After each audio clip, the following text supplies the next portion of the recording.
سلام الله عليكم. قبل مشاهدة الفيديو لا تنسى النقر على زر الإعجاب، الاشتراك في القناة وتفعيل الجرس حتى تصلك كل الإشعارات، وشكرا. إنجازات الآخرين. المغرب عطاو لها كاف 2025 ديرها ما كان والو. المغرب راح يدير كوب دي مود ما كان والو. واشنو اللي كاين؟ اللوبيا والروز والعدس. إلا ما قدرش تعاند ما تحسنش، بلاها واسكت. لخص كل شيء. سلام الله عليكم. النيجر تصفع تبون وشنقريحة، والجزائر ترفض تنظيم كأس العالم يا خويا. الجزائر الجديدة وما أدراك من الجزائر الجديدة. سلام الله عليكم. الفضيحة الجديدة في سلسلة الفضائح التاريخية التي تسبب فيها النظام الجزائري، ليس النظام نفسه، النظام أنه نظام الفضائح. هذه صار العالم كله يعرفها.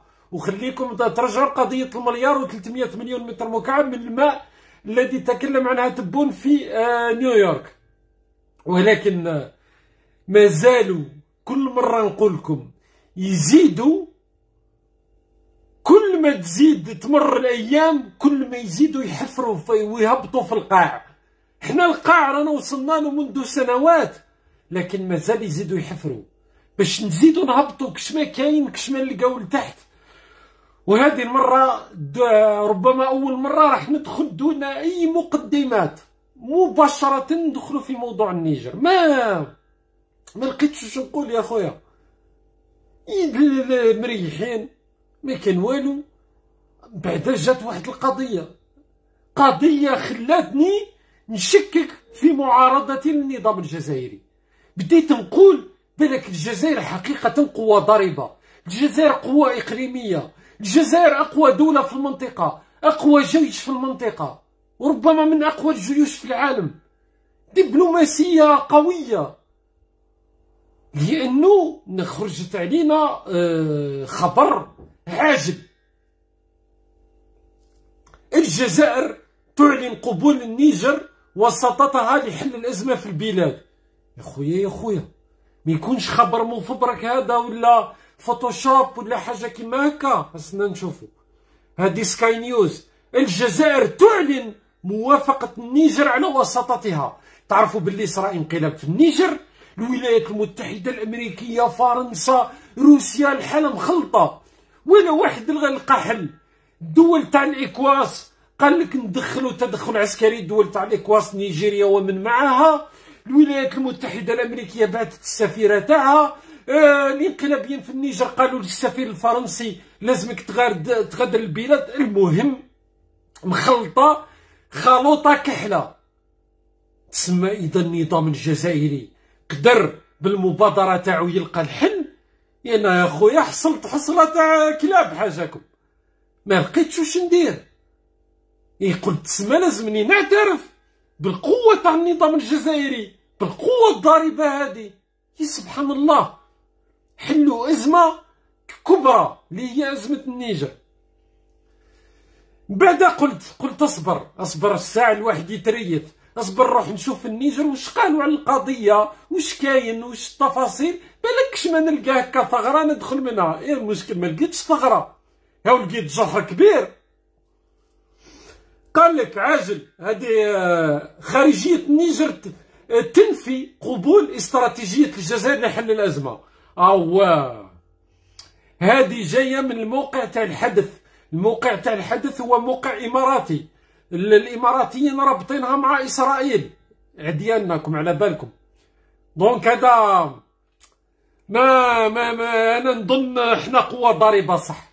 أنا يبان لي هادو الحدث راهم يفبركوا غاضتهم، جاتهم صعيبة كيفاش الجزائر الجديدة تحل واحدة من أكبر الأزمات في الفترة الأخيرة.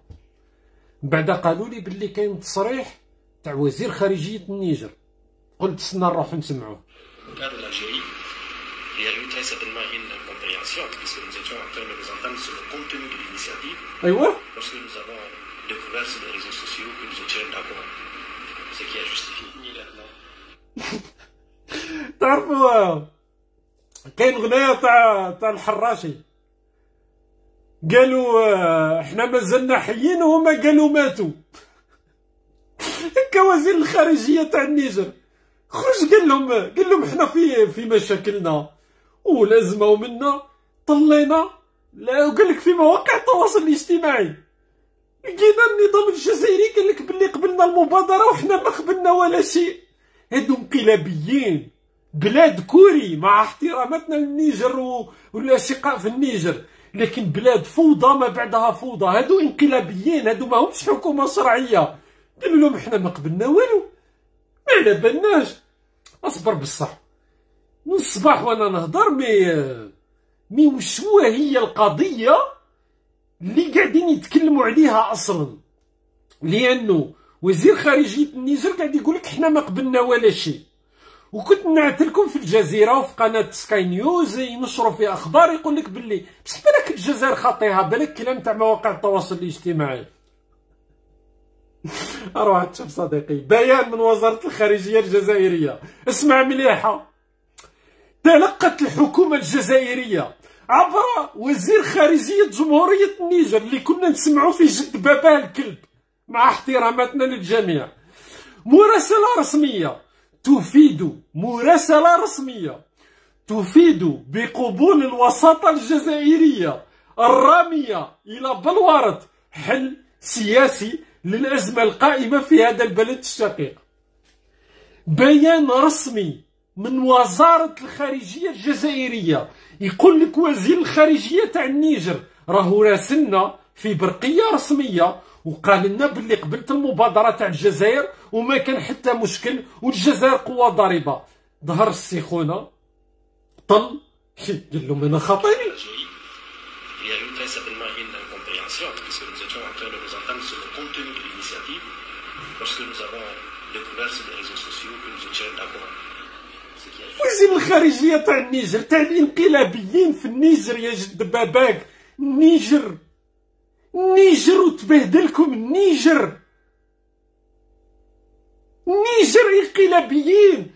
قال لهم حنايا كنا قاعدين نقصروا قاعدين نتفاهموا، يعني قاعد نبسط الى ابعد الحدود، قاعدين نتفاهموا كيفاش المبادره وش هي تفاصيلها. قال لهم حتى كما قلت لهم بالغبريط افتجأنا.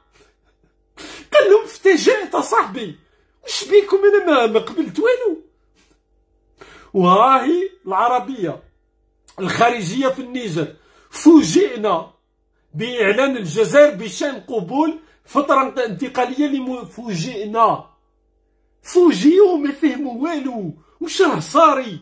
حنا رانا نحكيو على تفاصيل المبادره. العالم كله ما يسمعش بانه كاينه مبادره وقبلوها غير النظام الجزائري. لا ندري من حيث من اين جاءتهم بانه الحكومه في النيجر قبلت.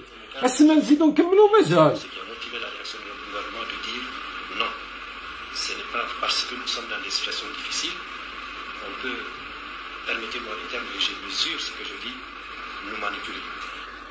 قال لهم ماشي كي رانا في وضعيه صعبه راح نسمحوا للنظام الجزائري انه يتلاعب بينا.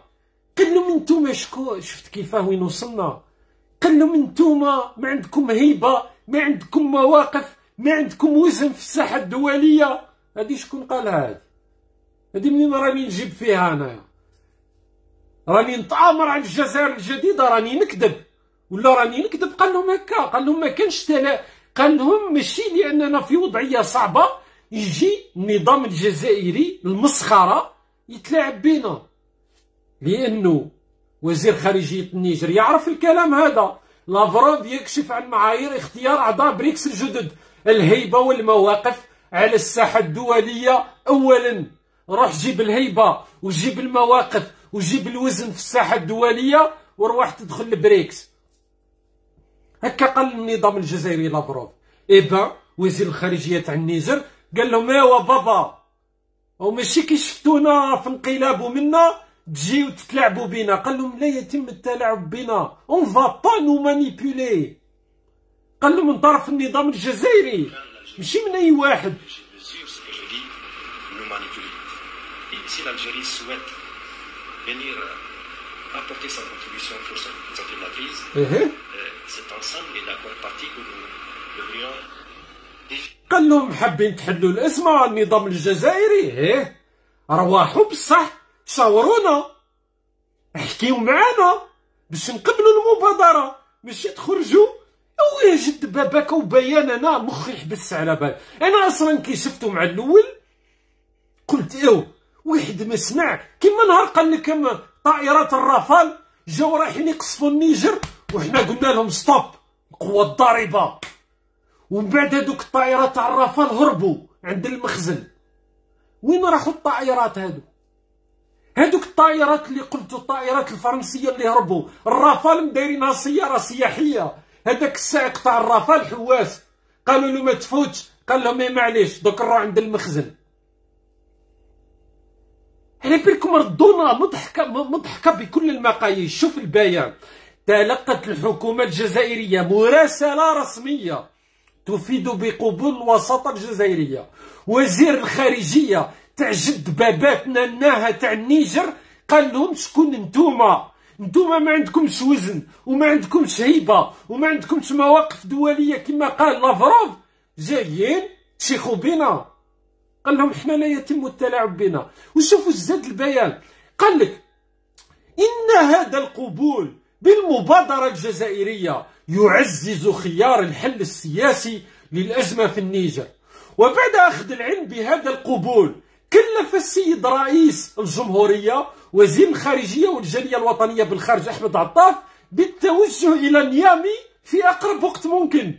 والنظام الجزائري مداير فيلم وحده، قال لك راهم قبلوا المبادره، والرئيس المعين عبد المجيد تبون الله يبارك ذاك الغزيل قال وزير الخارجيه دركا فورا في العاجل تروح لنيامي. وش يدير؟ اصبر، وش يدير في نيامي؟ بهدف الشروع في مناقشات تحضيريه مع كافه الاطراف المعنيه حول سبل تفعيل المبادره الجزائريه. الجزائر في 2 اكتوبر 2023. وزير الخارجيه تاع النيجر قال لهم انا خاطيني، ما كان مبادره، نتوما ما عندكم هيبه، ما عندكم وزن، ما عندكم مواقف في الساحه الدوليه، واش جايين تخرطوا علينا؟ قال لهم اون فا با نو مانيبيولي هكا. قال لهم سامحوني على العباره، وانسان محترم مسكين هذا وزير الخارجيه تاع الانقلابيين، قال لهم ما تلعبوش بينا صديقي، كيفاه ما عندكش هيبه؟ معليش تلعب بينا فرنسا، الولايات المتحده، نيجيريا، بصح النظام الجزائري يا صديقي شنقريحه وتبون. الرئيس المعين تبون اللي قال لهم 1,300,000,000 متر مكعب من الماء سيتم تحليتها. نو نو نو نو نو. النيجر تصفع في النظام الجزائري. لا مبادرة قبلتها النيجر، لا ستاربكس، لا عدس، لا لوبيا، لا حمص، لا حليب، لا زيت، والو، لا كاس افريقيا، لا كاس عالم، والو، لا بريكس، والو. ما فهمتش انا اللي يدعم في النظام الجزائري. ما تخيدكش النيجر تصفعنا، النيجر تصفع الجزائر، ماشي حتى النيجر. انا راني نقول النيجر، الانقلابيون في النيجر، الانقلابيون في النيجر يصفعون النظام الجزائري، ما بقاش ويصفعون الجزائر معهم. الله غالب، حبينا ولا كرهنا النظام الجزائري هذا راهو يمثل في الجزائر. ما فهمتش، ما عندنا حلفاء، ومن بعد يجيك من هيه تتخلع يا خويا. بصح هما عايشين في عالم وحدهم. قال لك 1.5 مليون سائح اجنبي زار الجزائر خلال 2023. ياو كيما النيجر قبلت المبادره تاعكم في العالم تاعهم. النيجر قبلت المبادره تاعهم، احنا قوه ضاربه، احنا قوه اقليميه، احنا دخلنا البريكس، احنا عندنا العدس، عندنا الزيت، عندنا كلش. 1.5 مليون سائح اجنبي. وين يا جد باباك؟ وين شفتهم السواح الاجانب هادو؟ 1.5 مليون سائح اجنبي. وين راحوا السواح هادو يا خويا؟ من بعد انا قلت بالك السواح راهم في هذه الولايه. على بالي بلي لازم نروح. ماما عندي بزاف من الوقت. نروح. هام السواح الاجانب ها. ما فيه حتى واحد. مسوح الاجانب. شوف بابا 1.5 مليون. كامل هنايا 1.5 مليون راهم هنا. مسكين السيد طاح راسو تكسر، الاخر السيد بالمقعد المتحرك مسكين دحسوه عفصوه. هادو هما 1.5 مليون. وين راحوا السواح الاجانب هادو؟ وين راحوا 1.5 مليون؟ راهم في النيجر اللي قبلت المبادرة تاعكم. وين راح 1.5 مليون هادو؟ وين راح يا جد باباكم؟ مين الجزائر ردوها مضحكة صديقي، ردوها مضحكة. 1.5 مليون سائح هما اللي كانوا يتقاتلوا هادو. هادو هما. ها 1.5 مليون سائح اخويا. ها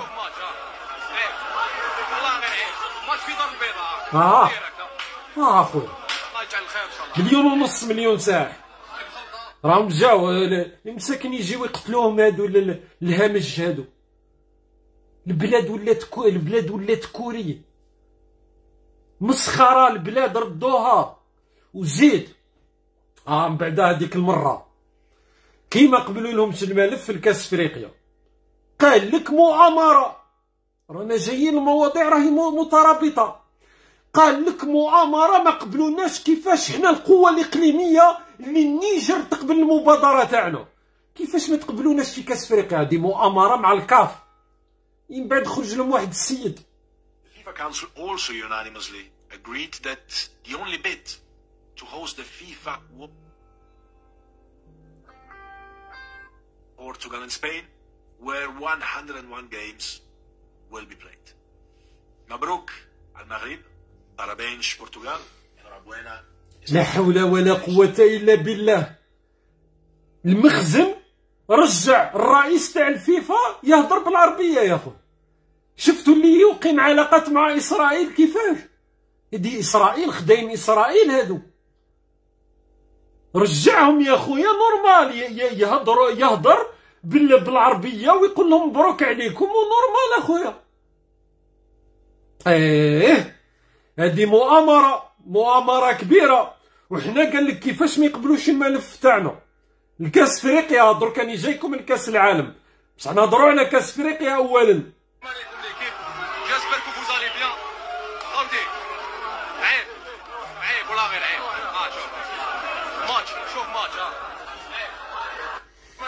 نتايا يقبلوك في كاس افريقيا. اليوم مباراة تاع وفاق سطيف مولودية الجزائر. قال لك نفذ التذاكر والناس راهي تتخابط برا من الطايشه. 7000 تذكره مباراة في دوري المنحرفين ما قدروش ينظموها. قال لك تامروا علينا الكاف. وكيفاه درك الفيفا تعطي الكاس العالم لهادو المخزن هادو؟ اخويا من بعد جاوني اولا شوف نروح لكم وحده نهضروا على الجزائر السطينيين انصار النظام نهضروا عليهم كامل. جاوني جزائر السطينيين انصار النظام اولا قالوا لي انت تهنئ المغرب لانه دات كاس العالم. قالوا لي بصح لما الجزائر احتضنت منافسات كبرى قالوا لي انت كنت تقول هذه منافسات لا تساوي شيئا، انت ما تباركش للجزائر. واني تخلعت قلت الجزائر نظمت منافسات كبرى. واش هي المنافسات الكبرى هذه؟ هما يقصدوا هذه فضائح الشام هذه. وقت واش قلت انا دوكا لازم نرجعوا داروا لي الفار اخويا. صافرات اثناء عزف النشيد الكاميروني خلال مباراة الكاميرون والكونغو. تنظيم كارثي.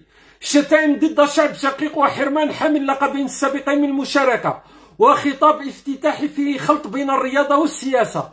ثم هناك من يريد أن يتم منح تنظيم كأس أفريقيا 2025 للنظام الجزائري. المنصور كان في 16 جونفي. زيد نهاية المسخرة. كيف كان في جونفي الماضي ملايين الدولارات تبخرت في منافسة لا قيمة لها. هذا كان الكلام تاعي. واحد يقول لك اولا نبداو بالشانة نروح لكم وحده ما كان حتى مشكل. جماعة الفار قال لك درنا لك الفار اخويا. قال لك درنا لك الفار وفضحناك بانك ما كل لما تكون انجاز تاع الجزائر انت تشوهو. الكاف يؤجل تصفيات بطولة افريقيا للمحليين 2024 لعدم وجود مستضيف. واحد ما حب يستضيفها. دونك انا في شهر جونفي قلت لك منافسه لا قيمه لها. قلت لك بدرنا ملايين الدولارات هباء. قلت لك باللي ما راحينش يعطيونا تنظيم كاس افريقيا في جونفي الماضي. تما قلت لك الحقيقه. قال لك نتايا كيف انا قلت مبروك على الاشقاء تنظيم كاس العالم، وما ادراك ما كاس العالم. ناس عطاوهم كاس العالم يا جدك مع اسبانيا ومع البرتغال، لانه وقت المغرب المملكه المغربيه الشقيقه كانت تحضر في ملف ترشحها لكاس العالم مع اسبانيا والبرتغال. واش كان يدير النظام الجزائري؟ كان مع السيخونه هذا مسكين من ذوي الاحتياجات الخاصه ينظمونه في الدورات الكرويه ويستضيفوا فيه في القنوات ويقول لك العالميه السيخونه. ابقاو مع هذاك فاسمو شوشع، قال لك شوشع العالميه. حنا شوشع العالميه يا خويا. كان المغرب هذوك المخزن خليهم مع كاس العالم، يروحوا ينظموا كاس العالم مع اسبانيا ومع البرتغال، وحنا مع شوشع العالميه. يا بابا قوة ضاربة وما أدراك، قوة ضاربة وما أدراك ما القوة الضاربة. كيفاش نظمت؟ هذه هي الناس كانت تخدم وهما. بصح اخويا عندي خبر صار ليكم. انا نقول لكم وحصريا بان الجزائر تحضر في ملف ترشح لتنظيم كاس العالم 2034. حنا راح ننافسوا المملكه العربيه السعوديه. بن سلمان غير ما تعولش على كاس العالم، رانا جايين. الجزائر الجديده راهي رايحه تقدم ملف ترشح بالمشاركه. دوك نقول لك مع من يا خويا.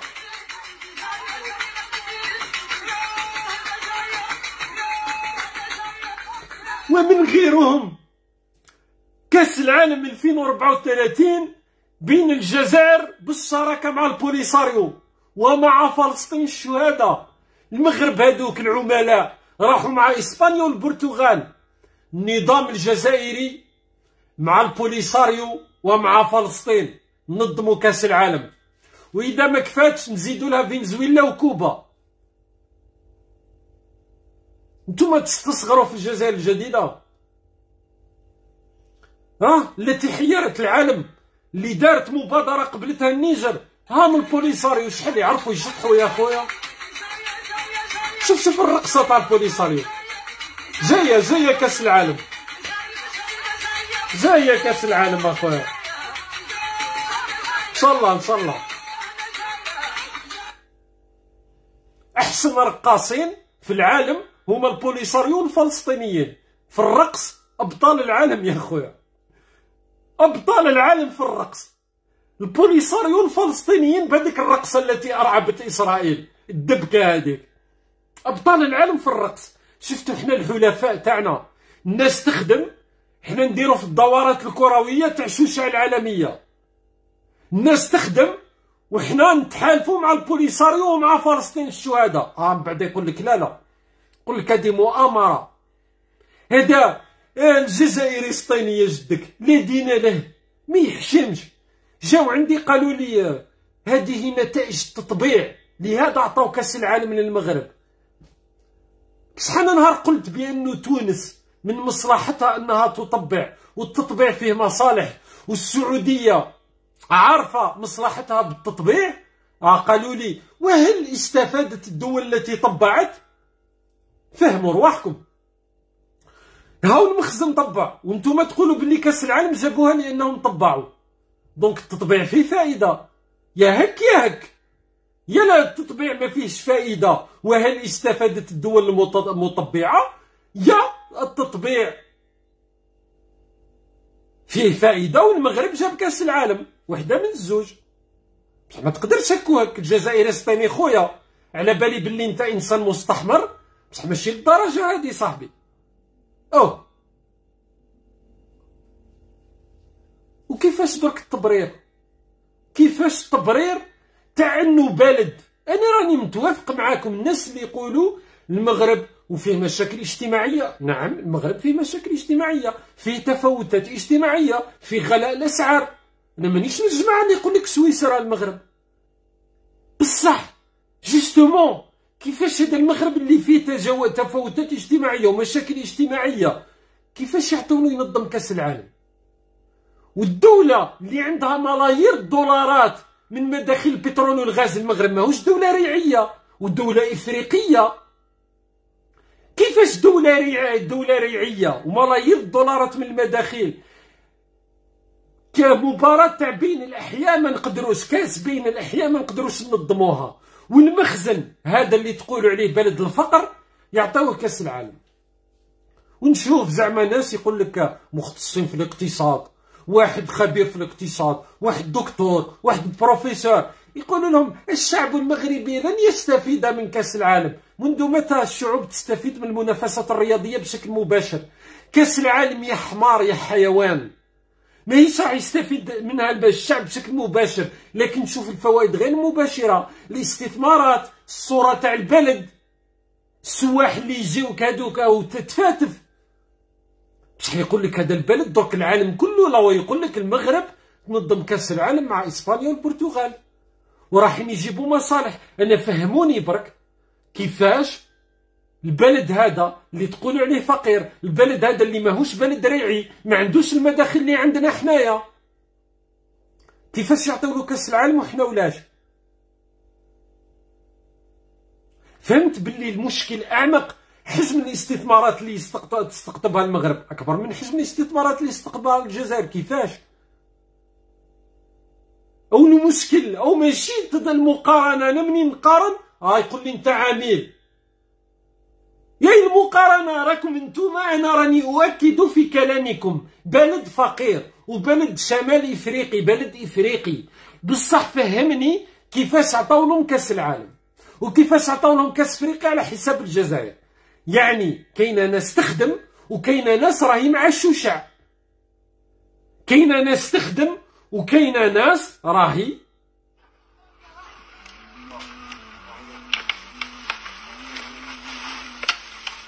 هادي وين؟ هادي عند المخزن. هادي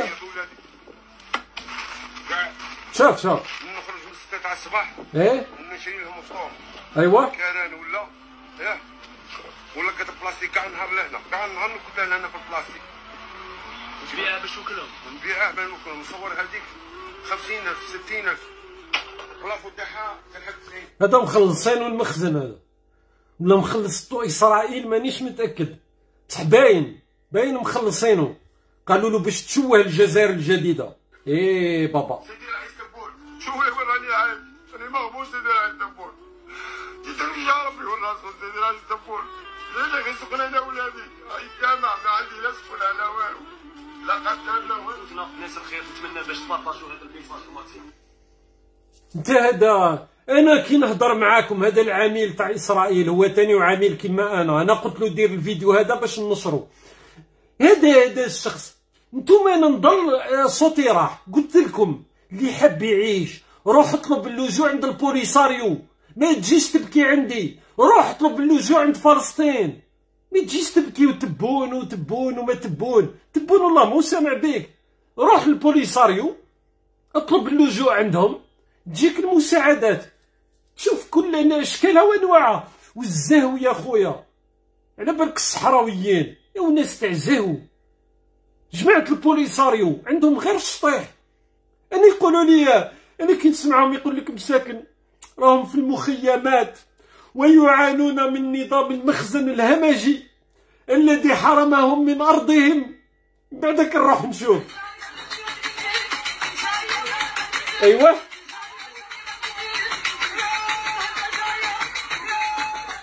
الجزائري ويبكي، راجل بولادو يبكي. قال لهم اللي نوض الصباح وانا في المزابل نلقط. هاو باش تجيو تشوفوا. ها هو وليداتو مساكن، عوض انهم يكونوا في المدرسه عايش في المزابل. والبوليساريو راهم سطاح ورديح اخويا. وكي نهضر انا انت عميل تاع المخزن ما تهضرش على البوليساريو. تسمى هما يشطحوا الشطيح والرديح، وكي نهضروا عليهم حنا عملاء. والجزائري يبكي ويقول لهم عاونوني يا تبون، عاوني يا جزائر، عاونيني عطيوني برك ناكل ونشرب. ولادي ما يروحوش المدرسه راهم يباتوا النهار كامل في المزابل. لا لا لا لا لا لا لا لا، حنا نعاونوا البوليساريو مساكن، راهم يعانيو مع المخزنه، راهم يعانيو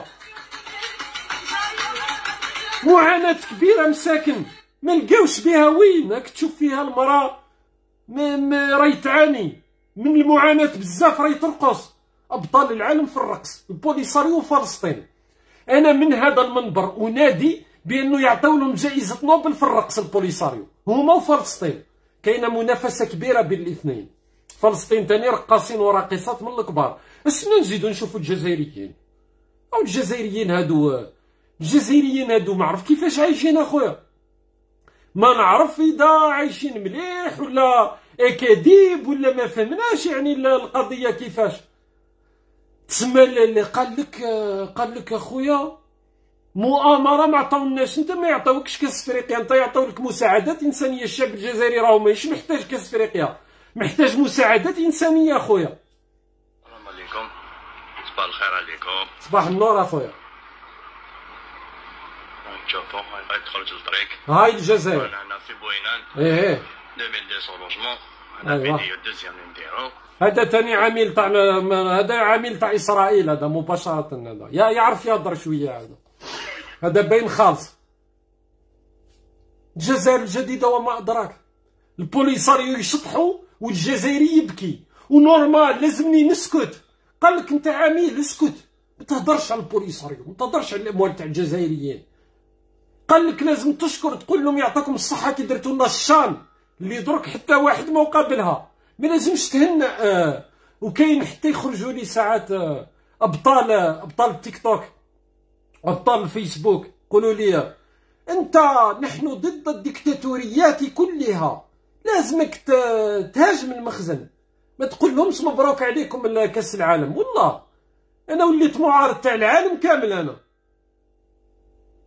لازمني نهاجم بن سلمان، نهاجم المخزن، نهاجم على باليش واش. وكي تقول لهم انتم معارضين يقول لك نحن معارضين، ماشي برك النظام الجزائري، معارضين للنظام المخزن، ومعارضين لبن سلمان، ومعارضين للنظام قيس سعيد. رايحين يحرروا العالم اخويا. اخويا حروه وحدكم. انا نهضر على الجزائر. الناس هادو المخزن اللي راكم تهضروا عليهم اسيدي معليش ديكتاتوريه ومعليش عايشين في الفقر، بصح داو كاس العالم وراحين ينظموا كاس العالم ويستقطبوا الاستثمارات اكثر منا، وتحالفوا مع اسرائيل اللي جابت لهم مصالح، وحنا تحالفنا مع البوليساريو ومع فلسطين الرقاصين والراقصات. صافا هكا تسمى لازمني نطبل انا. او اهبال. وحتى الحلفاء تاع النظام الجزائري هما تاني راحوا مع المخزن اخويا. لدول الخليج العربية. السيد الرئيس، نود في هذا البيان التطرق إلى إحدى المسائل المطروحة للنظر أمام اللجنة، وهي قضية الصحراء المغربية، حيث نرغب بالتأكيد على موقف الله أكبر. إسبانيا ما قالت لهمش الصحراء المغربية، قالت لهم حنا مع الحكم الذاتي، النظام الجزائر نوض الدنيا. هذا الممثل تاع قطر يا ودي صدم لها ديريكت، قال لهم الصحراء المغربية أخويا، روحوا قطعوا العلاقات. تراه كنتوما اختصاصيين في قطع العلاقات. قال لهم الصحراء المغربيه مباشره. هذا تاع قطر هذا ما يستعرفش بالبوليساريو. اسبانيا على الاقل قالت لهم حنا مع خيار الحكم الذاتي. اردوغان صاحبهم راح تلاقى مع نتنياهو. قطر قال لهم الصحراء المغربيه. نظام الشعارات. ودرك حتى اللي يعتبرهم اكبر حلفاء قطر وتركيا ماشيين في طريق اخرى، ما عندهم حتى احترام ليهم، ويقولوا لك الصحراء مغربيه. روحوا اقطعوا تراش العلاقات يا صديقي. ممثل تاع قطر بصح هما راهم مع النيجر اللي قبلوا مبادرتهم الوهميه، قبلوا مبادرتهم في الاحلام. يا خويا اتخذوا لنا موقف تراش.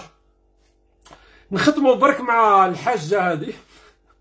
الحدود والله ما ينحلوا، لو كان يقتلني البريزيدون ما تحلوش، ما تدخلوش، والملاركه اللي تما الله يجيب لكم مصيبه ان شاء الله. يا الحاجه ما تغامريش بينا. او المخزن رايحين ينظموا كاس العالم، على بالك نصار النظام يتخلطط لهم ضرب. يقول لك لا الدخول للمغرب بلا تاشيره، نروحوا نشوفوا كاس العالم وحنا نضلوا نسبوا. منقصوا شويه الحده تاع السباد. والحاجه مسكينه هي ما تلوموهاش الحاجه، ما عطاولهاش مساعدات في فرنسا، لانه فرنسا بدات تزير شويه. هي عايشه بالاريس، راك تعرف القدر هادو، عايشه بالمساعدات الاجتماعيه تاع ماما فرنسا. قطعوا لها المساعدات، خرجت تسب في المخزن. بصراحه تغامر بينا الحاجه، المخزن راه ينظم كاس العالم، وكيفاش ما نشوفوش كاس العالم والمنتخب الوطني يروح يلعب لتما؟ لازم نروحو نشجعو المنتخب. المشكل حتى المنتخب كي تشجعو في هذاك بن ناصر مغربي ومحرز مغربي مشكل والله مشكل. الحاجه القداره هذه عفوا الحاجه المحترمه غامرت بانصار النظام. والله راه المخزن درك هو اللي يقفل عليكم الحدود. ما فهمتش انا واش رايحين يجيو يديروا عندكم، واش رايحين يجيو نتوما اللي رايحين تنظموا كاس العالم، واش رايحين يجيو يديروا في وخليك ننظموا كاس افريقيا. هذا الاستوديو التحليلي تاع التلفزيون العمومي، شوف هادو ينظموا كاس افريقيا. هادو اما كيشوفوا التصويره هادي يعطيوك كاس العالم ويعطيوك كاس افريقيا، يعطيوك كاس العالم مع البوليساريو بالك. هذا ما كان لي انا اقول. على كل حال الانسان اللي حاب الخير للبلاد، واني قلت لك قول عميل وقول ما تريد، لكن اطرح الاسئله على روحك. كيفاش المخزن هذا يعطيوه تنظيم كاس العالم؟ البلاد اللي تقولوا عايشين في الفقر وما عندهمش بنيه تحتيه، وانت القوه الضاربه ملايير الدولارات من المداخل الريعيه، ما تقدرش دير كاس. درت كاس شوشع فقط، شوشع العالميه. قال لك انا والله ما كنت على بالي بالغابه. قبيل دخلت نشوف الفيديوهات، قاعد نشوف الناس يقول لك كانوا مع شوشع. انسان من ذوي الاحتياجات الخاصه رجع شخصيه وطنيه، وينظمونه في الدورات الكرويه. والناس راهي كانت تدير في اللوبيين، وكانت تضغط، وكانت تتفاهم مع اسبانيا ومع البرتغال باش يديروا ملف مشترك ينظموا كاس العالم، وتاوعنا كانوا مع شوشع. وبعد يجيو يبكيو عندي، انت عميل، انت هنأت المخزن لانه اخذ كاس العالم. هنأتهم على كاس العالم، ماشي على الشان اللي دركا الكاف قالت لهم ما لقيناش شكون ينظم الشان هذه. المره اللي فاتت الجياح هذوك تاع النظام الجزائري نظموها، المره هذه واحد ما قبل. سبحان الله.